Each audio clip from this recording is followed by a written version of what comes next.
And now, this bogus area will tell you what he is going to do. I will read another Halloween book of Winnie the Pooh because it is Winnie the Pooh's Halloween, if you know what I mean. Boo to you. Here we go. The late afternoon sun appeared to hesitate on the horizon, settling comfortably among the tip-top branches of the trees of the 100-acre wood as if reluctant to turn off its light and make way for the night. Look, chuckled Winnie the Pooh from the grassy knoll where he and his friends were watching in the sunset. The sun doesn't want to go to bed. Perhaps it's afraid of the dark, suggested Piglet, who was much fonder of the sun's arriving and spending the day than he was of its going to bed and leaving animals to bump around in the dark and bruise their very small shins and nose and upset their delicate nerves. Christopher Robin put his arm comfortably around Piglet's shoulders. "Now, Piglet," he explained, "the sun simply wants to stay and share Halloween with us." "Oh?" remarked Pooh Bear, his tummy rolling with sudden interest. "Is Halloween perhaps that very small spectacle of something sweet?" He lit his lips humbly. "To eat?" "Don't be silly, Pooh Bear," snorted Rabbit. "Halloween isn't something to eat." "Of course not," agreed Titter, bouncing up and down on his coiled tail. "Everybody knows that."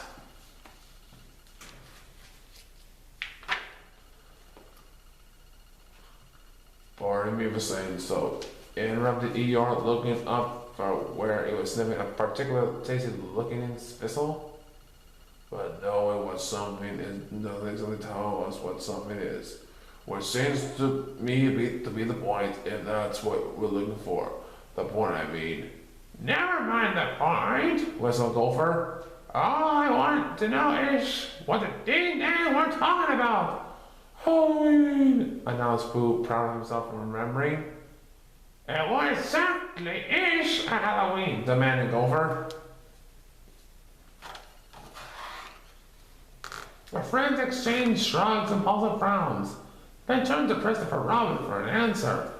Pooh smiled. Christopher Robin always had answers for the confusing questions that found their way to the 100-acre wood. "Halloween," Christopher Robin informed them excitedly, "is the scariest holiday of the year because it takes place at night." "You mean," gulped Piglet, "it's a holiday that takes place in the very darkness?" "The matter, Piglet. Fiends are so much more frightening than don't you think?" "If you don't mind," responded Piglet, trying to keep his ears from trembling, "I think I'll be thinking as little as possible about scary things that happen in the dark." "But that's how it is," protested Christopher Robin. "When the sun goes down, we all dress up in costumes and see who can be the scariest."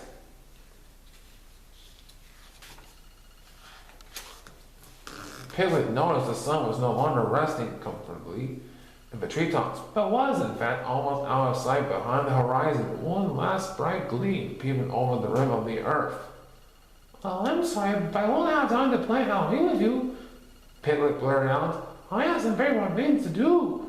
"What could be more important than scaring the heads of each other in the dark?" Titter wanted to know. "Turn on every light in my house and dusting under my bed," said Piglet. "But Piglet," asked Pooh, "who cares whether it's not there's dust on your bed?" "I do," answered Piglet, hurrying away into the dust, "because that's where I want to be spending Halloween."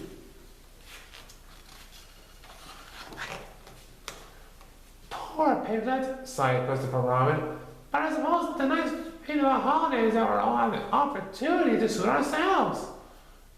"And that's just what I'm going to do," laughed Titter, bouncing around his friends in excited circles. "Suit myself up with the most fantastical costume I can think of." As the others shouted their agreements, Pooh was strangely silent. Pooh remembered that his scariest experience were whenever he visited the honey tree for an extra smackle or two or more, before or after whatever meal it happened to be. Eating always made Pooh very hungry. "Nothing is scarier than a honeybee," Pooh decided, "and that's what I'm going to be, a bee." So when Pooh arrived home, he immediately opened up his chest of odds and ends and middles of items of no possible use to anyone except to be a bear. A very little brain, and began to look for his costume. In no time at all, Pooh was ready. With black paint, Pooh had painted large stripes around his middle. A plunger was stuck to his sitting down side, with a small pennant attention proclaiming Steiner in case anyone needed reminding. And on his head were Pooh's answer to antenna, two wobbly springs capped with ping-pong balls. Now that, Pooh said to himself as he examined the image in the mirror of a very stout honeybee, is a very alarming indeed.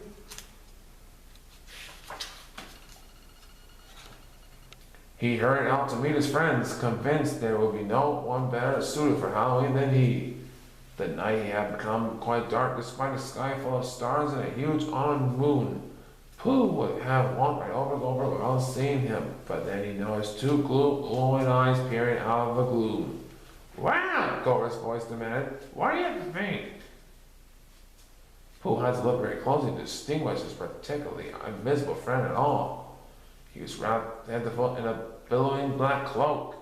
"Gopher!" Pooh exclaimed, quite startled by his friend's sudden appearance. "You certainly surprised me." "I knew I would," Gopher snickered, tugging the black cloth more tightly around himself. "Nothing's spookier than a dark night, so that's what I decided to be. Scare myself out of a week's sleep when I looked in the mirror. Love this Halloween." Before Pooh and Gopher could discuss Thompson's fervor, Titter dropped very suddenly out of the night sky and landed with a bump between them. Then with a loud hoo, he squared them with both of a small water pistol. "Titter!" spluttered Pooh, rubbing the water out of his eyes and gazing at his friend in wonder. Titter had donned a bright red jersey with a wriggly bolt of yellow lightning emblazoned across the front. "Who do you think you are?" whistled Gopher as he wiped his face with the corner of his cloak. "You know the race stuff. Everyone's so afraid it's like a shop at the wrong time to rain on whatever it is the day they don't want rain on." Titter gave Gopher and Pooh another little squirt each. "But I'm here terrified, ain't I?"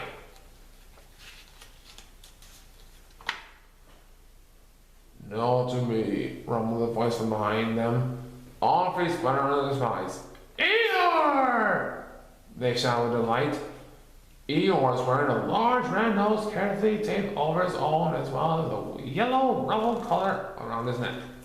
On his head was perched the tallest and pointiest clown hat anyone had ever seen, and it was crowned by a huge feathery orange ball. "I was afraid if I were too frightened, I had to spend Halloween alone," Eeyore explained. "Oh, but I didn't frighten anyone too badly." "Just barely, Eeyore," Pooh assured him. "If I hadn't heard your friendly voice first, I'm sure it would be running for my life this very moment." "No doubt about it," added Gopher. "Absolutely," agreed Titter. "I shouldn't believe you for a minute," grumbled Eeyore. Then a smile spread over his face, "but I'm going to do because it feels so good."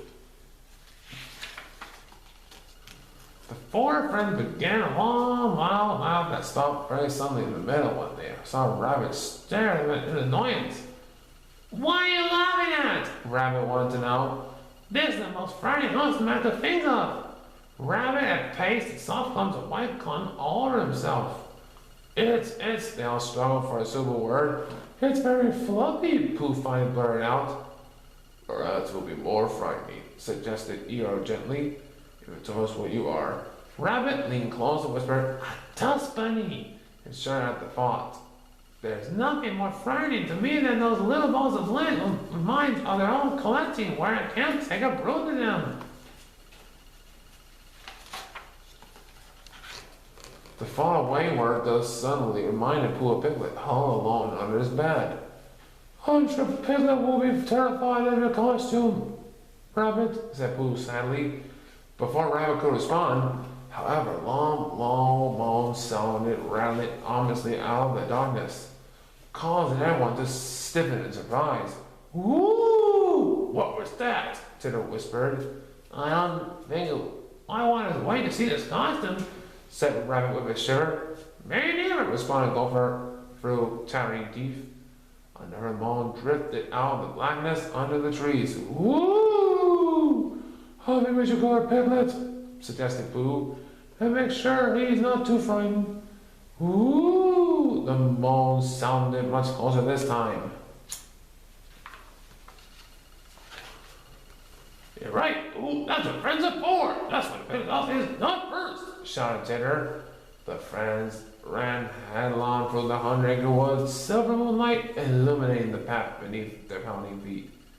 In the distance, Piglet's house had every light ablaze and shone like a beacon to guide weary travelers home.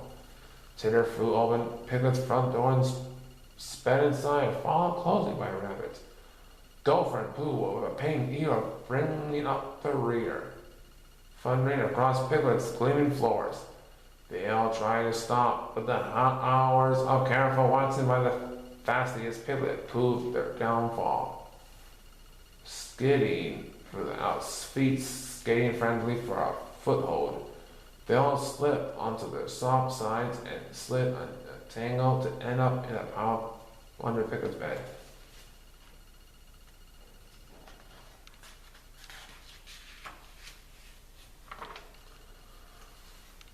Piglet? Asked Pooh quietly. Then upon realizing his friend was nowhere to be found, he shouted at the top of his lungs, Piglet! Woo! Sounded an answer from outside the bed. It got Piglet, Pooh whispered. No, answered Piglet's voice from where the moan had sounded a moment before. Then the bedspread lifted and smiling, Piglet joined them under the bed. He didn't get me, it is me.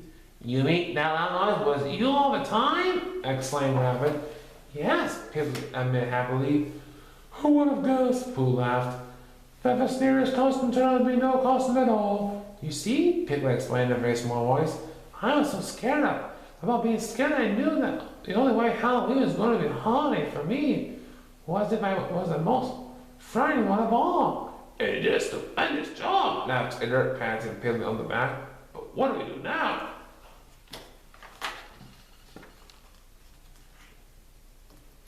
Well, said Pooh thoughtfully, noting how cozy was all snug together under Piglet's bed.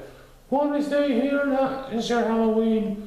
And have our chocolate, suggested Eeyore. And tell those stories, added Titter. Excellent, announced Rabbit. I'll go first. Once upon a time, there was a giant dust bunny. As Rabbit continued, Pooh put his arm around Piglet's shoulder and exchanged happy smiles. I've been like Halloween, Pooh Bear, Piglet whispered to his friend. Me too, Piglet, Pooh whispered back as he scooted closer. Me too. The end.